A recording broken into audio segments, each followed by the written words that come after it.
I always say what we see today. This large new office is years of sacrifice and hard work.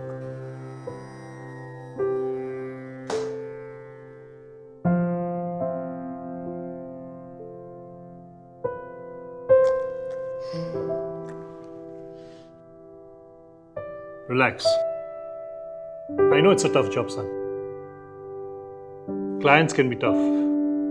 Times can be tough. Situations can be tough. Half a day. Half a day is all I give you to feel sorry for yourself. Then it's on to the next. You need to have a tough skin. A tough skin. The stories I could tell you. You see, people tend to see the big picture, the rosy picture. But let me tell you one thing. Being an entrepreneur is, tough. Son, a business has a life of its own. One bad day at the office doesn't mean the end of the world. Winners are not people who never fail, but people who never quit.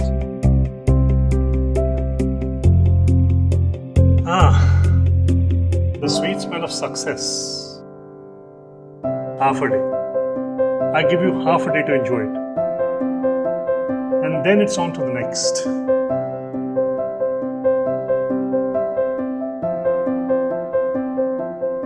There's only one right way.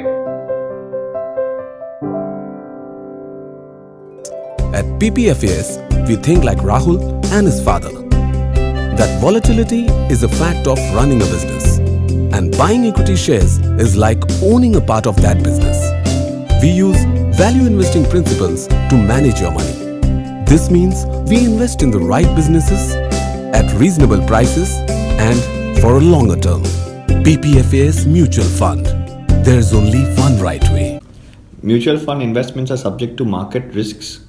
Read all scheme related documents carefully. Hi, welcome everyone. Good evening. So, we are reasonably older folks here, so we know that in the past 10 years, the devices that we have been using for our day-to-day needs, like a computer, it became a mobile phone, a smartphone, then a tablet, have all added a lot of productivity gains. But at the same time, the softwares that came with them, they have also reduced some of the productivity gains that we have had. I agree. If you go on Facebook and connect with your school friends, you don't need to go and meet them, so you save that much time. Or on WhatsApp, if you chat with somebody after a long time, you've communicated and you're in touch, but you don't have to spend time in going to a coffee shop and meeting them in person. Those gains added in, but still, the amount of time we are now spending on all these apps can also become a borderline dangerous for our productivity. But that's not the only reason why we are here today. To understand why it is important to us, the whole social networking and social media softwares that we have now. It's a delicious piece of pumpkin pie. It's also representing the ad market, the global ad market. So traditionally we have had various sources of, various ways to place our advertisements. And now with the digital media and digital advertisement platforms coming up, we have some more avenues to advertise. So this market overall will keep growing at whatever the world grows at, which has been a traditional piece. But some of the older means of advertisement are no longer as relevant as they used to be in the past. And the digital advertisement media are growing much faster. So one thing is that we worry about that the ad pie for the erstwhile or the older ad placement things that we had may not shrink to a muffin. Plus all the social media businesses and social networking businesses that we have can also be owned by us right here in India. We can open a brokerage account and buy these shares in the American exchanges. It's very easy, as easy as opening an account over here. And if nothing else, we will know that how to avoid a texting neck by using our phone here rather than holding it here while using all the social media apps.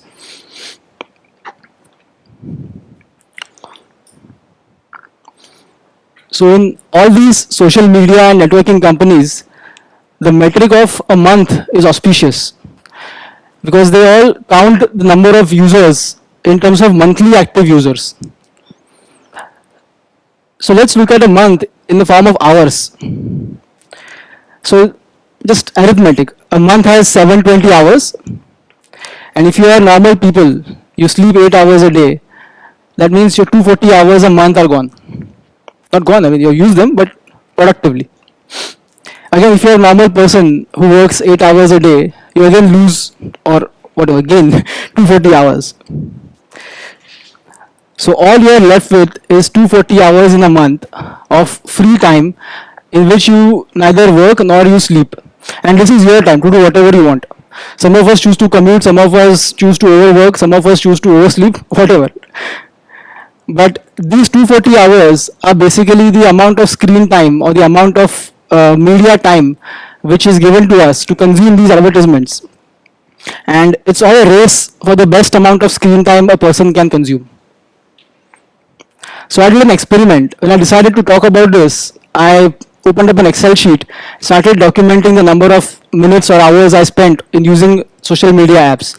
And because my bosses are here, I won't mention the hours I spent. I'll just mention the percentages here. So this is a typical social media folder in my iPhone. So judging by my usage patterns, I could come up with this calculation. Say I spent 13% of the time on Twitter, 3% of time on Facebook, 3% on Instagram, another 13% of the time I spent on WhatsApp. In the last month, because I was curious of how this platform works, I also opened a Snapchat account and used Snapchat for 1% of the time. It's perfectly 1%, not 0 point something, just 1%. I use LinkedIn for 0.8% of the time. Streaming services like podcast apps, Amazon, Hotstar, YouTube, all these video content sites I use for 19% of my time. And the other 19% which is left over, I spent in reading on my Kindle. And after I did this logging, I realized it was a mistake. Because I want to understand the social media and the digital marketing landscape. And all I'm trying to do is trying to capture my preferences of which apps I'm using. And if I go by this preference, I have missed out so many other apps which other people are using more actively. Maybe some people are using 80% of Twitter and say just 20% is reading, and they're not watching any video content and everything. So there are these various patterns in which people use all these platforms. This is just my pattern. So all these weapons of mass destruction are attacking my free time in this way. So in the past, like I said, we had these traditional places to put advertisements on. So if an advertiser wanted to go out, he had to either go to a newspaper company, place his advertisement there, probably go to a radio station and place the ad there. They also do it now, but now there are other avenues to do as well. TV is a very common platform, a very popular platform as well. And we have also seen outdoor media, the hoardings that we see on the road for various brands. Then came computers, and now we have moved on to mobile screens. So 6 to 7 avenues in a way advertiser can reach the customer. But the interesting part is that whenever a new form of advertising comes out, the growth rate of that platform to advertise is exponentially higher than the existing media that is available. So here is a graph from Kleiner Perkins, Mary Meeker's internet trend presentation from last year, and she has said the same thing. In the past 20 years, the growth of internet as a platform for advertising has grown much faster as compared to TV and radio. And many of the traditional brands who are advertising on the old platforms have managed to leap out of the old mindset of advertising and gone to the digital platforms. And all they have to do in that platform is manage the trinity of text, images, and video. And text is understandable. We have used Google search, and search comes and ads are placed in text format. We know that. But lately, as these social platforms are emerging, you can just see one of the charts where she mentions the image daily number of photos shared on slated platforms. So it has become an image heavy and a video heavy kind of platform. And you can see last year, Snapchat had the highest number of images shared, Facebook Messenger had, WhatsApp had, and Facebook itself had. So all these platforms are image heavy platforms, and the advertising has to now manage three expectations: text, images, as well as video. There's one more problem if you add to the mix, is that if you want to reach younger audiences who may not be reading traditional newspapers, maybe seeing the paper at home and watching it go to the Raddi every end of the month, and just using it for covering something, but not for reading, actually sitting and reading like our fathers used to do with a cup of tea in the morning, or actually sitting down and turning on the big flat screen TV and watching a TV channel like used to do in the past.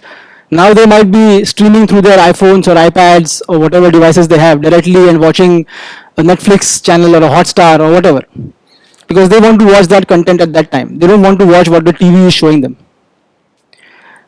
So what should an advertiser do in an era where young audiences are coming up as spenders?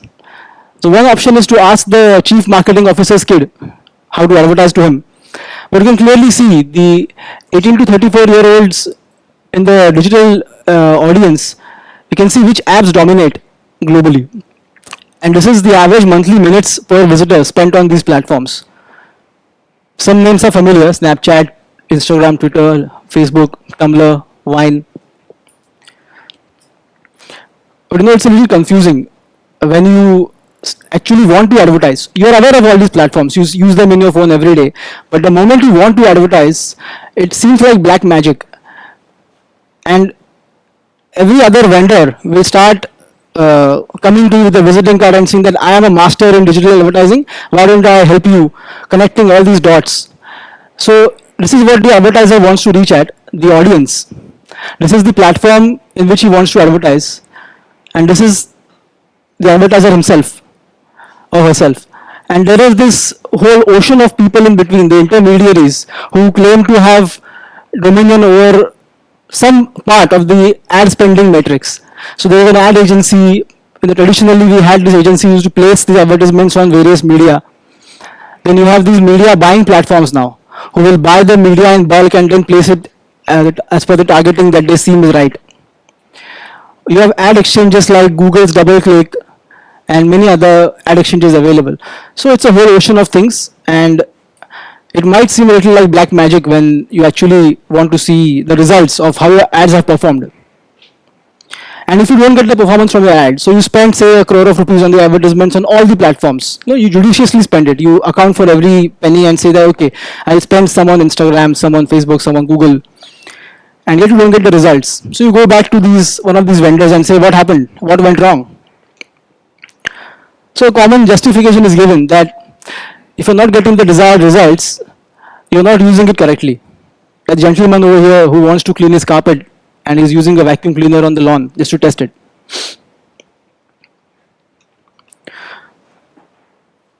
What the advertisers actually want, or they should hope for, is how relevant is the communication that they're trying to reach at. So in a newspaper or on TV, when the ad is broadcasted to people, you may not have a relevant audience immediately available to you. Maybe it's relevant to only a few people in the audience. But on digital platforms, you no longer have to worry about how the relevance works.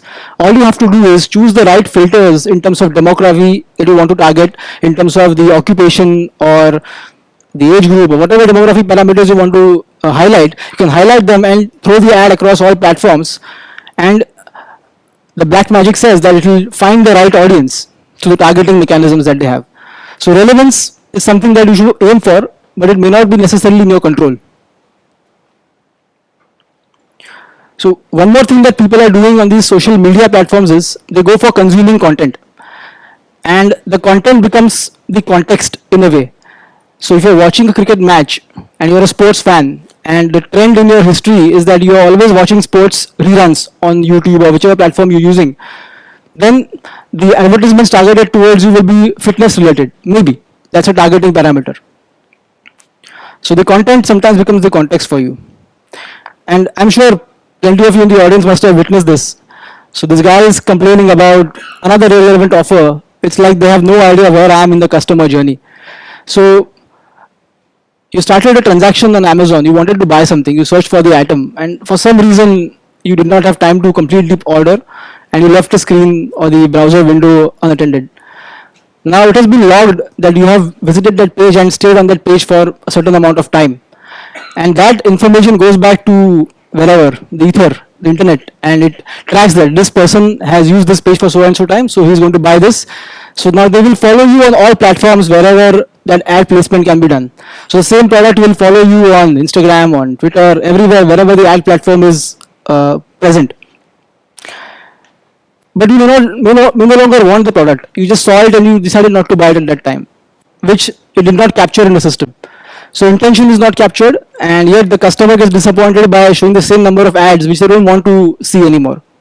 That's one is wasted dollars for ad, and second is you wasted some microseconds in looking at the ad again. But that does not mean the traditional media has lost its touch. So after demonetization, a lot of people tried some clever advertisements, and this is one mutual fund, I won't name it, but it's a fantastic ad. They put these banners everywhere in Mumbai and maybe across the country. So they're saying ready, steady, grow. Invest your deposited money in mutual funds to help you create wealth. So this is a social context which is common for everyone, and the ad is covering the entire context. Maybe 10% people who saw the ad wanted to go to the mutual fund and actually transact or actually hear what they are selling. So you don't always need digital targeting's precision to get your ads across to people. You can also use traditional media in a simple way. But today we are looking at all these platforms. I'm calling them platforms now and no longer apps, because they really are platforms. They are gigantic in their scope of capturing and filtering our information, hopefully anonymously. We have Google, we have allied services that Google provides, we have Facebook, Messenger, Instagram, other messengers app that they have. So let's look at these apps as these platforms as we go ahead. One thing before we begin is that these platforms, so imagine like a cigarette, it's already addictive. You don't need to sell it again. Once a person gets hooked to the cigarette, he's going to smoke it for the rest of his life till his wife complains or whatever. So these platforms have already done their job in capturing the attention of people. Those 240 hours we saw are no longer ours. If we lose track of them, they can actually go in one of these platforms. So addiction is given. All now we have to see is how these companies have grown as businesses in capturing the attention properly. And I want to start with the biggest. You can see Google. I want to represent this as search, the search results that we see. Google Play is the store where you buy apps from and content as well. Chrome is the browser, Gmail is the email app, and Maps is a navigation platform that Google has. The reason I only chose these and not other Google services and apps is because recently it was announced in the last year that all of these services individually have reached 1 billion users, billion active users. Of course, there's overlap. I mean, I use all these services, so definitely I am part of that billion. Doesn't mean I have to count myself again, but still, each of these services individually have billion active users. And what does that say about the platform? It has entrenched itself completely into the life of the human being who is using the app or using the mobile phone. It's covering all aspects of it, where that person is going, how many emails the person gets, what kind of emails he gets, what kind of sites he visits, and what kind of apps and content he likes to buy and download, and obviously what searches the person is making it from time to time. So everything gets logged in a nice neat packet, can be used for targeting later on. But as a business, these companies are much more interesting. So you can see from this chart that advertisement revenue as a percentage of overall sales for Google is still close to 90%. That means even though we call it Alphabet now, and there are several other entities within the Alphabet holding company, Google still dominates a biggest chunk of revenues and cash flows, which support the overall alphabet structure right now. So clearly, when we say ads are important, digital ads are important, they take it more seriously than us. Just to give a context of how they have grown in the past 5 years, and despite the size, so we are at, this is December 15 number, it's $75 billion in revenue and close to $15-16 billion in profits. So you can imagine the steady growth at that size Google has managed to grow, because they have reached almost all countries in the world where they are allowed to run their services, and excluding China and Russia having its own search engine platform, which is a dominant market share as compared to Google. Just to give you a basic example of how Google ads are placed, and this is something commonplace which we've seen thousands of times, but it's useful to know that this is where they make money. For us, it's just something blinking in our peripheral view, but this is how they make money. So this website is basically a platform for Google where they have got the slot to place ads targeted specifically for the viewer of this website at this point in time. And the website can choose to not use Google's service, or may choose to divide Google's service to only this side and maybe use this for their own advertisement or whatever. So as an advertiser, you have various options now to reach people through the Google's vast network across the world. So you are no longer limited to a geography, or if you want, you can even focus specifically in your geography to reach the right kind of audience. These are our regular organic search ads, which when we search, we get to see them. Nothing fancy about this. Again, using the same black magic that they use for capturing data and everything. One more interesting platform where Google has seen good growth in the past few years is YouTube, and ads placed on the YouTube platform relevant to what content is being shown on the screen. So this is just an example of a pirated movie being played on YouTube and a Netflix ad strategically placed, so that if you don't want to watch a pirated movie, you can go to Netflix, pay for it, and get your subscription running.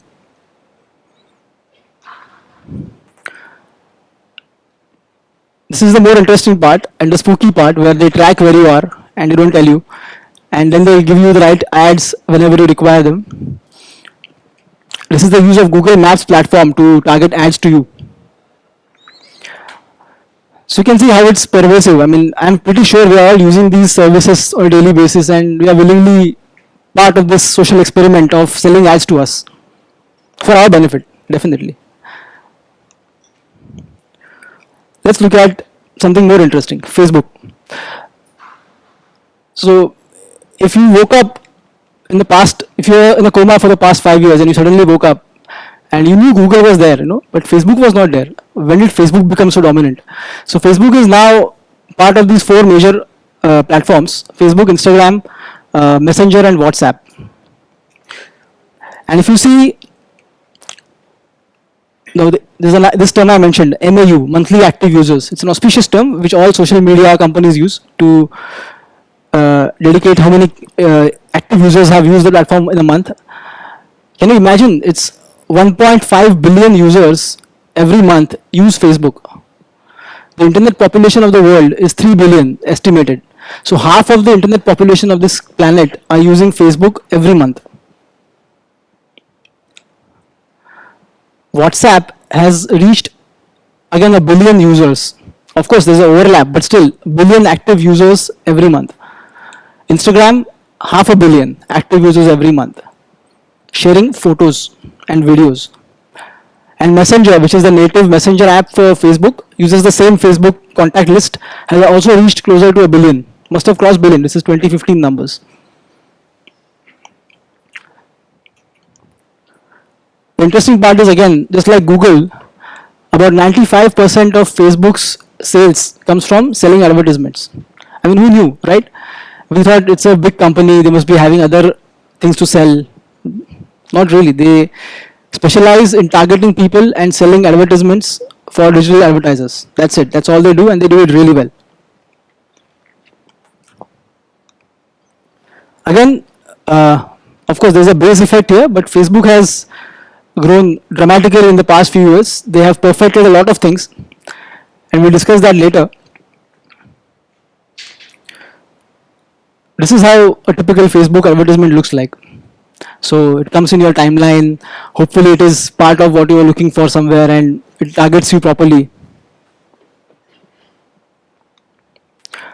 On your mobile phone, it's much prettier. Over here, it's like a mundane ad, but here it comes like a native ad. Again, jargon for native ad, it means it looks like a Facebook post, but it's actually a sponsored content. So this might be a friend here, but this is not. This is some hotel trying to sell you a night. Again, like you saw, images are being shared more frequently on all the social networking apps and media platforms. Instagram provides a lot of opportunity to actually sell in a very good way. If you want to place an ad, you can actually have an interactive video or something and have this cute shop now button which will take you to the app or website directly. So you can engage with these ads very well. At the same time, you can also do something innovative like this. Like I said, you no longer have to rely on traditional ways of looking at advertisements. You can always go out and experiment and find different audiences everywhere. So we saw Google and we saw the Facebook platform. There's one more big platform out there. It's Twitter. So I had an account since July 2009 in Twitter. Started using it really seriously in the past 2.5 years. So what did I do before that? I opened the account and I had no idea what was happening. So you see the Twitter interface, you have to follow someone, some ads come up automatically based on my demographic profile. You have no idea what is going on. So I told a friend recently, why don't you go on Twitter? Because he had a problem in aggregating news flow. So this is what I use Twitter for. So he said, what is Twitter? And I thought I knew the answer, and I opened my mouth and I realized I don't know what exactly is. Can I summarize this business or this app in a few lines so that he can understand who has never used this app before? So Twitter can be many things to many people, and I explained it to him, but again it was not a good explanation, and I realized that this is a challenge that the platform faces. Unlike Facebook or Google, where if you just say Google is for search, YouTube is for videos, Instagram is for sharing photos, Facebook is for connecting with your friends, you can put a couple of phrases together and give an explanation of what these platforms are. But what is Twitter? And I think the founder of this company is also grappling with the same issue and trying to make it more and more relevant. You can clearly see that the kind of growth we saw in the earlier charts, this kind of growth, it's clearly not here. So Twitter has a monthly active users in the range of 300 million population of US. And again, 90% of their sales come from selling advertisements on Twitter and allied platforms that they have. And the remaining 10% is for selling data, the analytics data, to advertisers. But they have not been so profitable. They have tried, but they couldn't. So yeah, you can see ad revenues going in, but they yet have to crack the profitability model. And a typical Twitter ad will be seen like this. Again, non-intrusive, in the same native format as tweets go, and you can appreciate the carefully placed and targeted ads, which will not bother you too much. Only if you go and see it, you will realize that the ad is there. You may want to interact with it. So now we have seen 3 major platforms which cover a bigger market share of digital advertising space. But the moment you start understanding these companies, you're thrown, these words are thrown at you. You know, conversion tracking, A/B testing, click-through rate, native ads, or programmatic buying, or performance-based pay. And again, like I said, it sounds like black magic, but all these words are the relevant metrics that advertisers have to track in order to make sure that their money is well spent. Just to run you through these things. So if conversion tracking, you see an ad on Twitter like this, obviously the ad is for the shoes, and I want this user to buy these shoes. Now all I have to do is try and find a way to convert the viewing of this ad to the purchase of these shoes. Maybe whatever time frame. It may not happen immediately, obviously. But how do you track it? How do you track the conversion? So all these platforms, they partner with each other or some other intermediary to basically track how you move out of the app. So the moment you close the app on your phone and you open some other app, it logs this, that from this app, from Twitter app, we went to so and so other app. They will, depending on how much money you have to burn, you can pay for tracking the details as you go ahead, and maybe you will finally find the holy grail of conversion, the right relevant point when the conversion actually happened. Or maybe you won't, and you have wasted all the money in placing your ad there. A/B testing is a very simple concept. You have two users of same demography, but you show two different ads to them to see which ad works best for conversion point of view. Click-through rates, again, how many times the ad that was displayed has been clicked to understand how the ad works. Native ads, like I said, they look like native posts on the same platform, so you don't have to confuse them, or they don't stand out as advertisements on their own. Programmatic buying is basically an automated auction process where you decide what kind of an ad and what kind of keywords or where the placement has to be, and there will be a bidding program which will basically place your bids, and if you are the highest bidder, you will win that ad, or whichever way the auction works. Performance based pay is depending on what performance you're expecting from that ad. So if this was a video ad, the performance will be that somebody actually clicked on this to play the video. If this was an image ad with multiple images, if I flip through those images, that is the performance that the user had done in order to engage with the ad. So all they're trying to do is capture our attention. 240 hours a month, some of them will go in spending time in interacting with these ads, and maybe some of that will convert to spending money. But this might seem like black magic to some.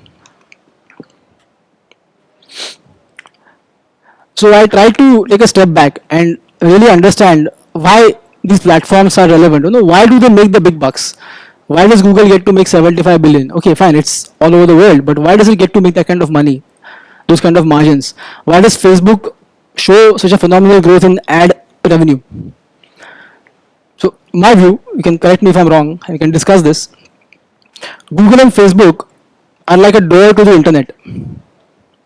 So the moment you step into that door, there are multiple directions you can take based on your interests or what you want to look at, which content you want to consume. And you are free to do whatever you want, basically, once you enter that door. All they do is bring you to the door. And people pay them money because they bring a lot of people to that door. On the other hand, Twitter, when you really think about it, what is Twitter? I think Twitter is like graffiti, which you see on the walls on the streets when we go by. I mean, it's not really relevant to us sometimes. Sometimes it is funny, or sometimes it's clever, or it's really artistic. But we pay attention to it, and that's what they want. The attention is consumed for a few microseconds. We, in the corner of our eye, see the graffiti and we move on. And maybe that's why you can see the user growth and the ad revenue growth the way it is for Twitter. And it's really difficult to convince somebody that you look at graffiti. It's only when you walk by a street alone, all by yourself, and you just stroll around and see some wall, some graffiti, Maybe that's how I use Twitter. I'm not a power user. Maybe you can correct me. Out of all these platforms, the one platform I really enjoyed in trying to study is Snapchat. And I don't know, for some reason, a lot of people say this, and I agree, that people who were born before 1990 have a natural genetic block to not understand this software at all. And as if it's a joke or whatever, it's a joke by the universe, the founder of this company was born in 1990. So maybe I think there is a connection there. But I really tried. I installed this app has been on my phone for the past several years. I think 1.5 years. Somebody told me Snapchat is a great platform. Take a look at it. So I installed the app. But I had no clue what it does. Just sitting on my phone, I update it every time. But now when I studied it, I tried to take a step back like I did with Twitter and Google and Facebook to understand what Snapchat really is. And according to me, Snapchat is like the back alley of the internet. The chota nukkad between two buildings where nobody goes really. There's some storage and filth lying around. It's like a back alley of the internet where users like you and me go, share images, talk to each other, and when we leave the alley, the conversation is over. It no longer exists. Nobody remembers it. It's gone into thin air. I think it's as close to human interaction as we can come in terms of Snapchat's usage. So any video you take on Snapchat, any photo you share on Snapchat with your friends, it only exists for 24 hours. That's it. In 24 hours, if your friends are not able to see that video, they will never get to see it. Unless you share it again, which seasoned Snapchat users tell me they never do. It's like, oh no, whoa, you should be new every time. So back alley of internet competing with the graffiti on the wall and the doors to the internet. I find this a very fascinating comparison, and the existence of this app is absolutely amazing. The way people use it, you just have to see them use it. And maybe I'm not the only one. So 100 million people across the world are using this app every day. And Snapchat is not listed yet, so they can show whatever numbers they want to show to the world. But they show it in the metric daily active users. A month is too long, boss. Daily. I want daily usage. How many times people have used Snapchat? And like I said, you have to come to it every day, every 24 hours to see what everybody has shared. If you miss that 24-hour window, you will never see it again. So, phenomenal engagement possible with this app. And right now there are 110 million users as of 2015. I am sure it has grown in a meteoric way. The interesting part is, Facebook actually made an offer of $3 billion to buy Snapchat. So as per the market news, Snapchat's current valuation is $18 billion. Facebook had made an offer of $3 billion a few years back. They didn't sell, obviously. But Facebook only offered $1 billion for Instagram. And Instagram has 500 million users on the platform. And it does essentially the same thing. Of course, it doesn't disappear, but yeah, same thing. And if you've seen the Instagram app lately, there's a story that comes at top. The story adds like the same Snapchat stories and they disappear after a while. So of course you can copy Snapchat's platform, but you cannot copy the excitement of Snapchat, the back alley feeling of Snapchat. It's like street food versus 5-star food. There is that oil that you just like it. It's just tasty. And they spent famously $19 billion for WhatsApp, which again was, I think, justified in hindsight, with a 1 billion monthly active user base. But I am still curious, the 3 billion, what was he seeing? What was the vision? And all these platforms are absolutely amazing in one thing. They have really captured the way video has evolved, or the way we consume video has evolved. So we had the linear live traditional TV box in our home. We still have it, sadly. Then we had this DVR and Netflix streaming and all those things coming in when the internet boom happened. Now we have Snapchat stories, which if you don't tune in within 24 hours, they are gone. And they can be as small as 5 seconds, 20 seconds, whatever you want. And you can basically create buzz instantly across a huge number of users by just being there on the platform. And Facebook and Periscope, if you've seen Facebook live videos, how people shoot live events with their mobile phones on Facebook.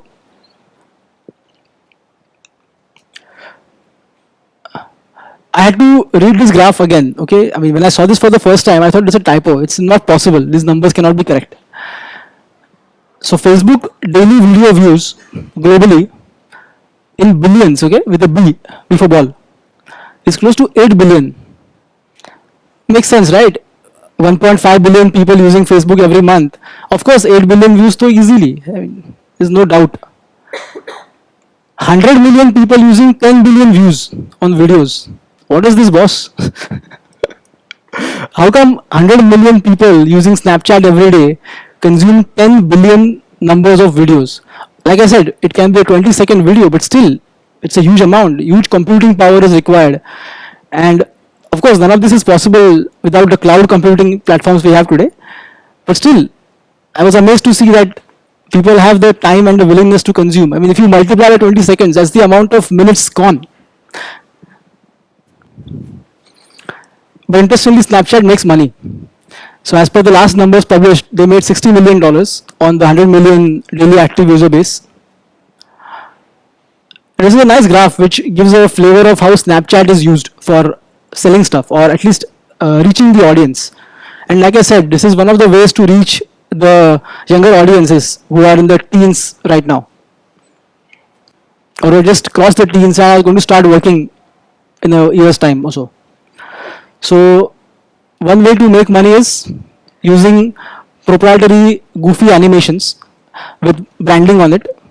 So when you take a snap of yourself, it's again a photo sharing and a video sharing app. So a snap is the common feature that you have to use to engage with these kind of lenses. So the moment you use this, I will show some examples later. So the lenses are used, and there are these geo filters, which again now Instagram has started to copy, where you go in a specific location and that filter activates and you can engage with that filter and get some offers or whatever. Then there are these live stories. So you're a celebrity, a brand with a story to tell. You can basically engage with whatever followers or whatever people who are tracking you on Snapchat. You can just share something live, like a new lipstick has been launched. So just show some videos of the lipstick being used by some celebrity and boom, you have 100 million views in a day. Plus, you have the old media who is using Snapchat's Discover platform to post content which they think that the teen population will love to read or love to engage with in that video form. And the interesting part is the app doesn't tilt horizontally. It only is available in portrait mode. So you have to edit your videos to fit in that portrait format. So that makes a lot of limitations. So if you shot any video on your phone, you will know that automatically you get a horizontal video. So you turn your phone horizontally in the landscape mode and then you shoot it and it fills up the entire screen. Imagine you have to shoot and edit a video ad for a vertical phone. So there are ad companies who create content for Snapchat advertising. They have these demonstration TVs to see how the ad looks on the portrait form, and they tape it with black tape on the sides to mimic the dimensions of the Snapchat window on the phone. That's how intense or tight the window has to be in order to practice to see how the ad looks there. So it might all seem funny, but this is really happening. People are using this and making money out of this. Like I said, the lenses. So this is a KFC lens which says that it won some 9 million views in a day. And all it says is KFC, whatever, love at first bite. And this is the selfie that you take along with that decoration on the side. And you share it on your story. It is available 24 hours. Your friends will look at it, boom. Again, this is World AIDS Day filter that you put on your lens, on the snap. Put your selfie around it, boom. Sorry, I keep saying selfie because I was born before 1990, but it's called Snap apparently. So Snap. This is fascinating. So this is Taco Bell's some Cinco de Mayo lens. So your face becomes a taco. So the camera and the algorithm basically maps your features and places the taco on the image in real time. So you can move, you can actually talk and you can blink and it will also blink along with you. And this Taco Bell ad will be here. 224 million views one day. Gatorade Super Bowl lens that they had. So you use this lens and Gatorade falls on your head. A splash of Gatorade on your face. And you can react in a crazy way. 16 crore views in one day. If you can guarantee 20-second attention spans for brand among the population which is going to spend money after a few years, and you want to imprint some brands on their mind by creating such goofy stuff, why not? Even Facebook is trying something similar, but this is intense. You have to use it to believe it. You may feel embarrassed if you send a snap to someone in your, it's not sending, there is no sending in Snapchat, okay? You just create it and it's there in your timeline or your story, you feel, whatever they call it. People will watch it if they think you are worthy of a view. So again, we saw several platforms in which ads are being sold on the internet. How do you make sense of everything? And you come back to all these intermediaries, to make sense of all this black magic.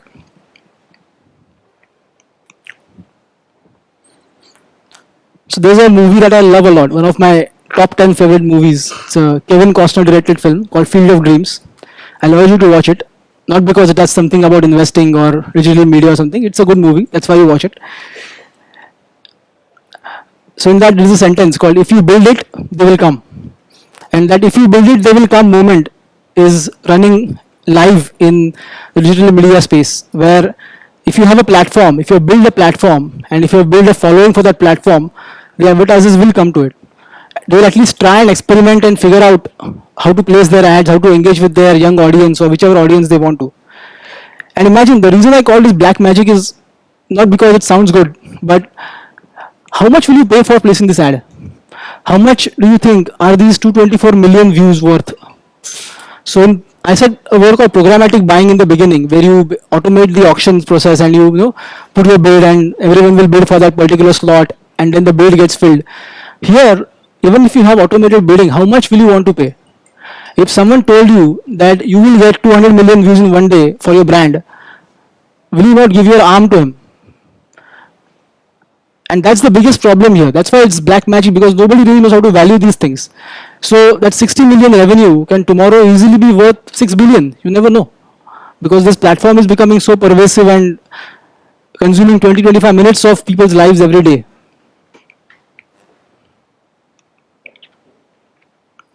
So we saw what's happening all over the world. But there is one place we haven't been able to get a detailed peek into. That's behind the Great Firewall of China. There's one reason I would like to take a research trip to China is to just understand how that ecosystem works. But it's fascinating how, without the presence of all the apps and the services that we saw just now, a whole different ecosystem has flourished in China. It's like a different sun shines there and a different sun shines here in our world. So just to make it a little bit jazzier, I used this BATS versus GAFA.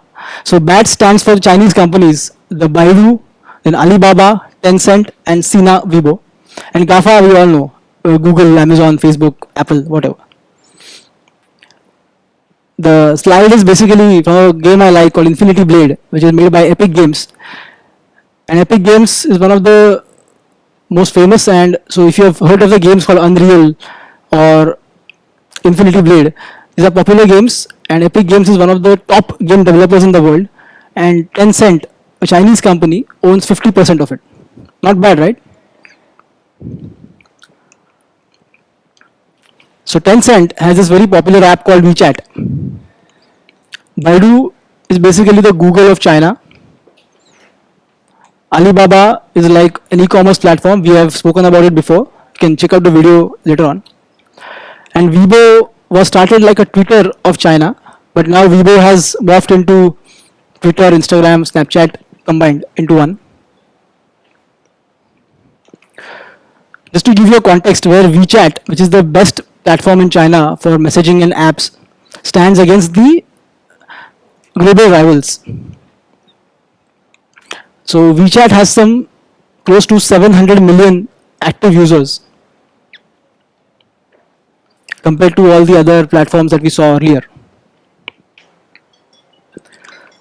Let's put this into context. This slide is a little busy and hard to see. I will paraphrase it for you. So now we are comparing Asia-based messaging services. So WeChat is compared with Japanese messaging service called Line and a Korean service called KakaoTalk. Again, don't hold me against the pronunciations. I don't know how to pronounce these names, but WeChat is called Weixin in China. So if you say WeChat in China, they will know what you're talking about. So imagine the penetration of WeChat into the day-to-day life of people who are using that application. You're using a banking or financial service, we have a WeBank. If you are using an enterprise chatting solution, boom, you're there.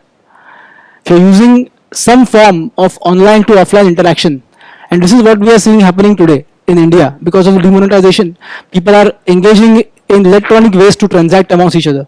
Where you would have given a packet to someone at a wedding, now you are jokingly giving a Paytm, and internally you are embarrassed because you don't have cash to give, but you are sending a Paytm as a wedding gift to someone. Or imagine if you are sitting in a restaurant, you want to pay a bill and it doesn't arrive to you in time in form of printed paper. There is a QR code on the table itself. The bill has been sent to your phone on your WeChat. You click on the bill, scan, pay, boom, leave. So any form where you have to interact with the real world, WeChat has provided a platform to connect, and it's what they call online to offline. Want to watch TV? It's there. Want to make video calls? Of course, and chat. That's what it's made for, but still, you can do that. Want to call Uber? WeChat does that. And all the other things, like So you look at this, voice calls is somewhere down the list. It's like nobody cares about voice calls anymore. Games, stickers, e-commerce, stories and moments like we share on Instagram and Snapchat. And of course, there is a developer platform, a very thriving developer platform to take advantage of all these services that WeChat has provided to the users.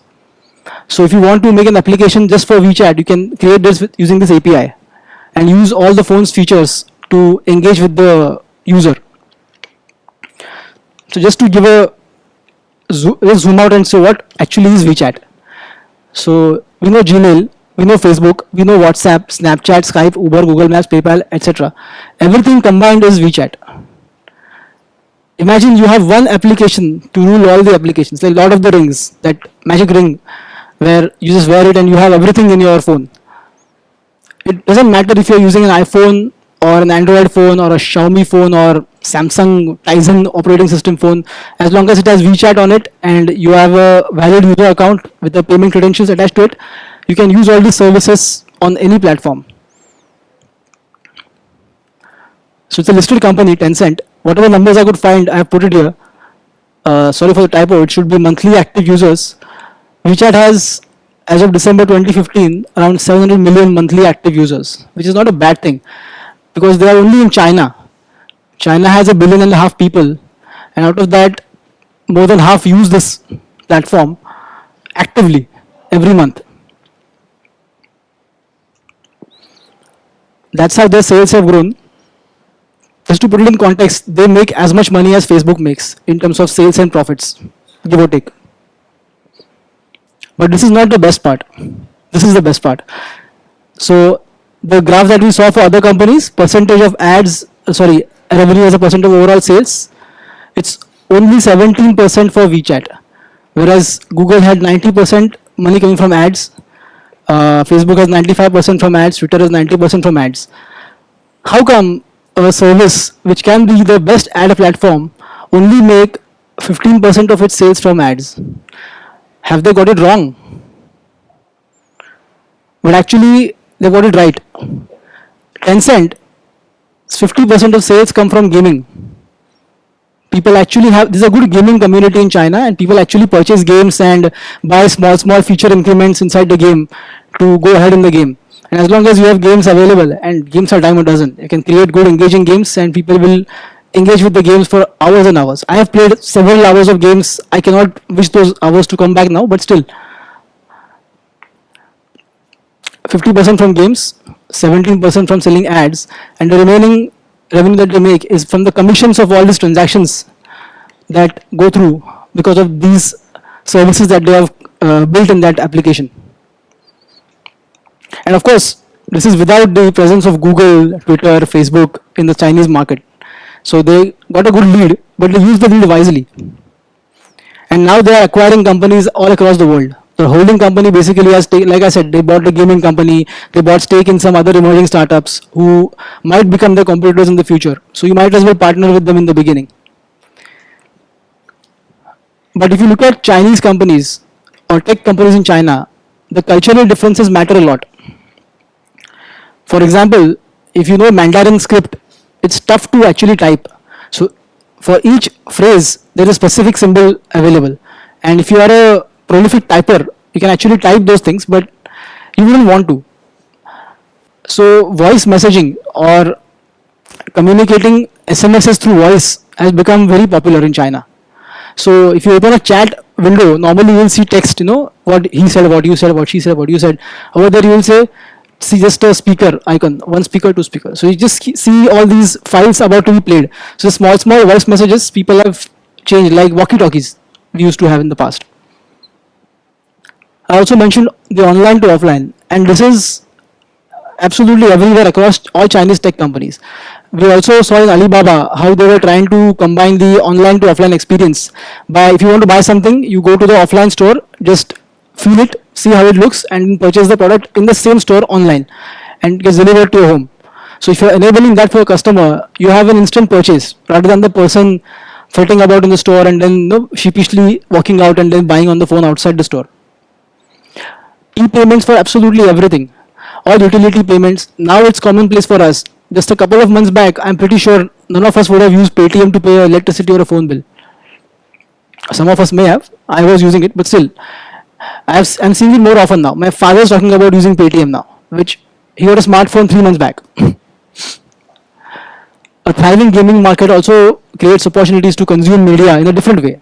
Games, again, not everyone's cup of tea, but if you enjoy games, Tencent has an amazing platform available. One interesting thing, good thing or a bad thing, we don't know. Maybe it will be in hindsight, revealed in hindsight. But the government controls a lot of these apps and how they engage with the public. And that has led to Google working out, Facebook working out, and not becoming dominant platforms in China. Because they are more open companies who don't want to share data actively with the government. That's what they claim. So government controllers help these companies grow and thrive in a enclosed ecosystem where a different sun shines. Just wanted to share an example about Baidu, how online to offline actually works in an amazing way. So there's a nice video on YouTube, you can go and check it out. Baidu's founder, Robin Lee, at a Paris tech conference. So over there he mentions the level of depth the service has in person's life. Now it might be a small example, but it's a revealing example of how they work, how they think. So in China, the universities are not as great. That's what they say, I don't know. So you can join some of the vocational courses, and if you search for a vocational course online, you get several options of different local universities. Select one of them, you pay through the Baidu app to enroll for a tuition, you go there, and then you realize that this guy is a fraud. There is no class, it's just a fake ad. Somebody paid a lot of money to be there in the first ad, and somebody conned you. So you complain to Baidu. Baidu refunds the user. Unheard of. Unheard of. I have never seen, I would ever imagine a search company refunding someone because they got a bad deal on their search results. And then it's their headache to basically go after the person and collect the fee and ban that person from the platform. And if you recollect the Alibaba talk, there was a problem of counterfeit products and everything being sold on Alibaba platform, which is haunting them since a long time. So it's a normal culture in China to have counterfeit stuff being sold along with the original stuff. So the online to offline is not just to facilitate communication or facilitate transactions, but also to facilitate good quality service. But everything is interesting, and there are so many companies out there. We just saw a few platforms. If you are ever thinking of investing them when they list, we need to be a little bit careful. The first thing is, nowadays, take Snapchat as an example, or Uber as an example. They must be having a lot of investors, but they are yet not coming to the open market or a secondary market to list their shares. So because of the late listing, the expectations built up by the existing investors to milk when they sell the shares in the secondary market keep going up. And at one point it becomes so unrealistic, the valuations are so high that there is no money left on the table for the person who is going to buy this stock when the stock lists. So you might see some precipitous decline in value when the stock lists. We saw that in Facebook, but again it recovered because the numbers picked up. The moment you list, you start participating in a different kind of game which nobody likes to play. It's the quarterly game where you have to please the analysts and investor expectation every quarter and keep generating a smooth growth trajectory over your entire lifetime. So the quarterly game can help make the founders or the company's management to lose focus on the long-term vision. And seriously, some of these platforms, okay, we are using it right now, but we don't know 5 years from now, are they going to be dominant or not? Maybe some Snapchat killer comes in or Facebook killer comes in. We don't know. That keeps happening. We have seen it happen several times. Facebook killed a dominant platform called Orkut. For whatever reason, India and Brazil were the biggest markets for Orkut users. I had an Orkut account. All my friends were on Orkut. One fine day, everybody left, and I had to drag myself behind them and join Facebook. I had no intention of sharing my data on another site, but I did. So platforms can be weak. We need to be very careful in terms of extrapolating the monthly active users or daily active users or minute active users, whatever you get the data from. Again, the discussion won't be complete without looking at the financial valuations of these companies. Because some of them are listed, we get to see an interesting side of how these are valued. So Twitter versus Weibo. Twitter makes $2.5 billion in sales. This is last 12 months. Weibo made $400 million. Twitter has yet to make a profit on an accounting basis. Weibo has made $83 million in profit, yet Weibo is worth as much as Twitter. I don't know. They're only in China, by the way. Twitter is everywhere. So, price to sales 25, price to earnings 120. Facebook versus Tencent. I want to make this comparison because Facebook, what we have heard of Mark Zuckerberg speak, or the way the company has evolved from what it was in the beginning and become a dominant ad platform, and who thought something will compete with Google at that level. Facebook has the capacity to integrate a lot of these services that we see in WeChat, which will aid us the online to offline transition. So why can't you add some feature in Messenger? I mean, if you trust Facebook and if you give your financial details on Facebook, you will use it to transact more often. Maybe it will be the Paytm killer. I don't know. Maybe. Not to single out names, any wallet company can be threatened by a Facebook. Facebook's market cap is 367 billion. This is today's number. On a sales basis, 15 times. On a PE, 50 times. Lots of companies in India who are not of that scale and don't have the same prospects trade at $50 billion with much lesser prospects than a Facebook company. So if I have to buy 50 times earnings company, I would choose Facebook than some other company. Tencent, the Chinese company which you said, and all are listed on the US market. So you can just open an account today and buy them tomorrow morning or tomorrow evening. $19 billion in sales, $5 billion in profits, 12 times sales and 45 times earnings. Alphabet, which we know as Google, which is the biggest part of the revenue, last 12 months, $85 billion in sales, about $20 billion in profits. Big Daddy, 561 billion, 7 times sales, 30 times earnings. This also includes cash. So, Baidu, the Google of China, 9 billion sales, 4 billion profits, 61 billion market cap, 6 times price to sales, and 14 times price to earnings. And this is one company we did not discuss though, but I found it interesting to include, Netflix. It has given the template for how to run a subscription service in video. And it is an amazing company, amazing content they create. I first thought of Netflix as a threat to YouTube's business model. What if YouTube fails to engage subscribers? Right now YouTube is free. You just go and watch it whenever you want. But tomorrow if people have all these apps like Netflix, Hulu, Hotstar, Voot, whatever apps, you have one big folder of just video apps in your phone and you never go to the YouTube app. What will happen to the advertisers on YouTube? What will they do? How will they get the user base that they so famously brag about?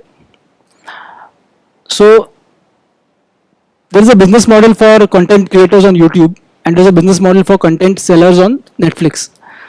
So the kind of videos that we see, the Viral Fever channel or All India Bakcho channel, whatever, the AIB channel, all these channels, they have a different business model. They make money through ads and they don't have subscribers like Netflix has. So if you want to move from that model to an app only model, so tomorrow AIB makes their own video streaming app or the TVF makes their own video streaming app, they will have to basically compete with the kind of numbers that Netflix has shown. Because once your content is exhausted, you will have to engage the user by purchasing outside content, which will be at whatever rates, because everybody has an app now, so it will build up to whatever extent. So Netflix numbers can be a good reminder that it's not really easy or not everybody's cup of tea to create a streaming service. Apart from the hardware requirements or the software engineering required to create this service, it's still a tough business to run, and if you don't have the kind of long-term vision like Netflix has, you should not go into that business. So far I'm okay with YouTube being there. Just a snapshot of the 5-year growth in CAGR terms. These numbers will look crazy because they're on a lower base, so don't take them too seriously. But they are still there if you want to look at it. So 100% for Twitter, Weibo also 100%. Net profit growth is not there yet. Facebook is 50% CAGR, net profits grew 38%, Tencent grew 37% CAGR in sales, net profits grew 30%. Google, despite its size, has grown recently at 18% at the sales level and 14% at the bottom line level. Baidu again 46, 50, Netflix 50, and net profits are choppy, so doesn't really matter, but good comparison. And just take a trip back to the first slide where we compared the number of hours we have in a month to consume all these things. All these things are only for consuming these 20 to 40 hours a month or 8 hours a day, which we have for ourselves. Thank you. Any questions? So no question, but I'll just point out something that probably Ronak was too polite to mention about Snapchat. The reason why young people are there is the reason that the older people are not there. The moment parents and grandparents friended them on Facebook, they felt that this is a platform not being on, and Snapchat is a place where you can post all your drunken videos and photos and inappropriate content which vanishes and which does not leave a trace. So for people who don't understand Snapchat, that's what it's about. Karthik? How many hours does an individual actually spend? Is there any study on that in a day, in a week, in a month? From the statistics that we saw, is basically 720 hours. But how much is actually a user spending on all this? Is there any data, any analysis, any insight on that? It's an interesting question. What is asking is how many hours actually users spend on the platform, and it will completely vary. And that's the reason I did this study for myself.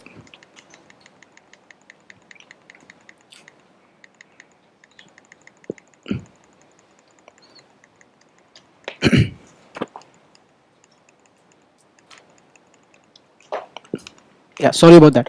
So that's the reason I wanted to know what my pattern of consumption was. So I put these hours. So I used an app to document my time spent on each of these apps and just added them in Excel and divided by the overall time spent, and I got these numbers thrown to me. So my consumption pattern may dramatically differ from somebody else's pattern of consumption. So even if I know the data today, so for example, an 18-year-old who installs Snapchat and uses it say 2 hours every day and has a huge friend network, and they are all on Snapchat. 5 years later, when that person goes and gets a job and starts using some other apps which are more relevant for that age group, maybe the time on Snapchat will reduce. So we have to look at it as a transition period in the person's or a user's life. So right now all teens, young teens are there on that platform, and me not being a young teen, I am not on that platform a lot. I don't have too many friends there. So again, it's a valid question, and the data will be available with the app developers and the people who run these apps. But as a user or as an investor, we really cannot use that metric with any usefulness to actually come up with a conclusion that, okay, if somebody spends half an hour on Snapchat every day, that means I have only half an hour of time left to compete with them. And I think that is how these platforms are being sold. The reason I use Blackmagic again for selling ads or placing ads on these platforms is, if someone tells you, a Snapchat guy tells you, salesperson tells you that we have seen that if you want to reach a demography of 17 to 19-year-olds, they will spend 1 hour on Snapchat every day. Now imagine, he will tell people, obviously he's a salesperson, he will tell that, okay, if you want to place your ad here, it will cost you $1 million for 20 seconds. I am getting Coca-Cola right behind you. The next meeting I have is with Coca-Cola, and they will pay me $2 million to have the same privilege of meeting them. So you can create an artificial bidding war behind the screen by throwing whatever metric. That metric may not be even valid for more than a couple of days. So great question, but really I don't see the meaningfulness of the data. Even if I have it, I don't know what to do with it. So if I know, yeah, 25 minutes, fine. I spend 13% of my time, free time on Twitter. Wow. What does that mean? Nothing. Maybe Twitter, I may get bored of Twitter, or it may not be relevant tomorrow. I might be moving to Instagram for some reason. Maybe spending more time on Instagram after a couple of months. These interests will be fleeting, and we don't know how they change and why they change. But as an advertiser, you have to focus on all these platforms anyway. I hope I answered your question. What is the Do you have the figures for Western countries, particularly US, China, and and India, in terms of what is the share of spending amongst different media? I know in India, digital advertising is very minuscule compared to overall spend. So between TV, conventional media, and the digital media, what are the global numbers? So just to know what is the potential for Google to earn or Facebook to earn. So as per my last reading, if I'm correct, and I may not be, so you can Google it up later on. The global ad market was around $700 billion. Yeah, including all forms of media ad spend, right from digital to native or whatever old school ad platforms. The digital platforms were about 15 to 20% of the overall market right now.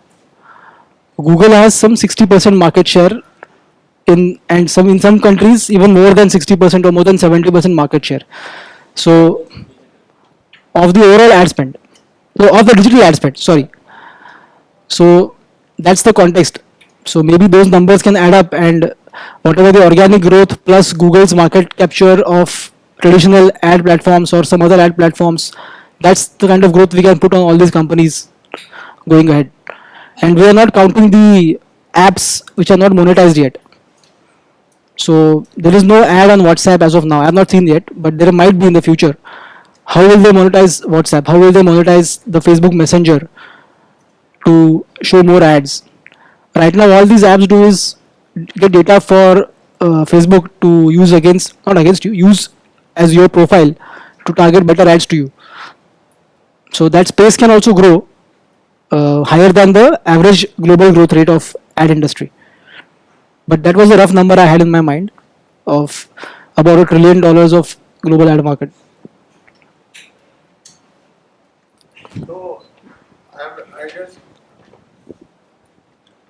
I just go back 5 years and I remember that studying the world's largest companies and they were all in the oil and gas and finance space. And today all the world's largest companies are in this internet space.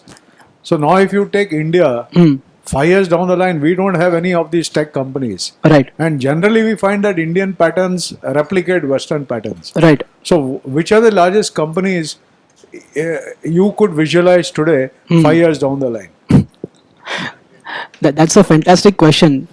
And it also hurts to understand the fact that we don't have a closed market like China, which could take advantage of the Indian population and their usage patterns or the cultural codes that we have, and to create a service based on that. So we have been using all the same services that are available in the Western market. So like you said, we are replicating all the same trends. So unfortunately, these companies are going to be the biggest companies in our country as well. Barring a few startups who have had the chance to grow, just to name a few, Paytm or Flipkart, who have grown on their own. We may call it burning cash to stay on the treadmill, but that's how this business evolves. That's how much investments you have to make in the beginning till you have a steady revenue base. So maybe some companies from the digital space might be big, which are there right now. Plus these foreign companies anyway can grow bigger in India. And again, to go back to the last presentation that Rajiv made, a lot of technologies will come together to threaten other traditional businesses which you mentioned. 5 years back they were big or part of the Sensex. They may not be part of the Sensex going ahead for whatever reason. So yeah, it's a sorry state that Indian companies are not there. But that doesn't mean we cannot use these technologies to grow other businesses. So if you were a bank and you want to reach the younger population and tell them to save money or whatever, open accounts or whatever, you can use these platforms. Make a Snapchat, 1,000 rupee note blowing up in your face and a selfie with that, a snap with that. You can create all these things to engage with young people. I don't know if it will sell ads, but at least you will get the attention for your brand, which may stay in their minds when they grow older. Raju, you want to add something to this?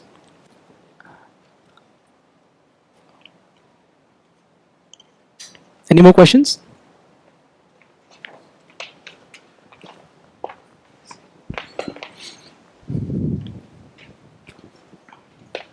To this uncle's point, I mean, is there like Jio? Do you see that becoming a bigger player because they have Jio magazines, Jio Play, Jio Money, a lot of Jio, even Netflix kind of video.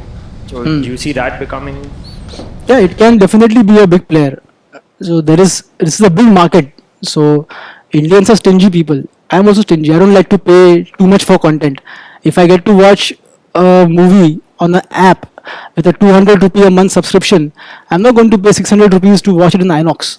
I mean, sorry for INOX, but still, I'm not going to go in a theater and watch that movie. Of course, the experience is different. You have popcorn and you have surround sound. I can put my Bluetooth headphones on and I can get the same experience in my living room on a big ass TV. So I don't need to spend that kind of money just to consume content. So yeah, if there's a good value proposition at the right price provided by any of the players, I'm pretty sure the consumption will go up. I will tell you from my usage pattern. So I'm a Vodafone customer. I never had the red plan before. So Vodafone called me one day and said that this red plan is available, by which you can combine your family's numbers in one plan and have a higher data package at the same cost. I said, wow, not bad. And this is all because of Jio coming in the market, all companies giving their own offers to use more data. My usage patterns have changed dramatically. And I'm saying dramatically because I'm a subscriber, a paying subscriber of Apple Music. I never used to use that because I was traveling and music is the thing I listen to when I travel. But I had to stream everything and download it at home and it was too cumbersome. Now with such a huge amount of data package with me, I can stream songs, TV shows, whatever on my way to work and commute. So I don't really mind now using these services as openly as I wouldn't have done in the past because data packages were not too big. So I think a good proposition has to be made at a price point and we will consume. There is no doubt about it. I am beginning to worry that 240 hours a month is going to be less because so many services are eyeing for our attention, and it is less because I don't sleep for 8 hours a day. So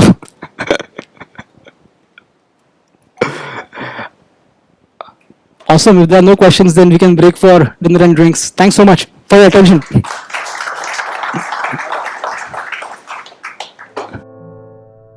Whenever things got rough,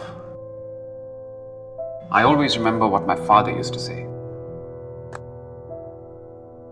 Running a business does test a man, my son. There are ups and downs, glorious highs, and sometimes a low that leaves you feeling defeated. The character of a man and the character of a business are not very different, are they? Yes. But when the chips are down, we must stand up, dust ourselves off, and motor on. Volatility. It's a funny thing. It makes you question yourself and wonder if you've made all the right decisions. Sure, you can question some of your decisions, but stay steadfast on your goals. Dad always said, there are no shortcuts and no quick profits. There are no free lunches, are there? There is only one right way. At PPFAS, we think like Rahul and his father. That volatility is a fact of running a business. And buying equity shares is like owning a part of that business. We use value investing principles to manage your money. This means we invest in the right businesses at reasonable prices and for a longer term. PPFAS Mutual Fund. There's only one right way.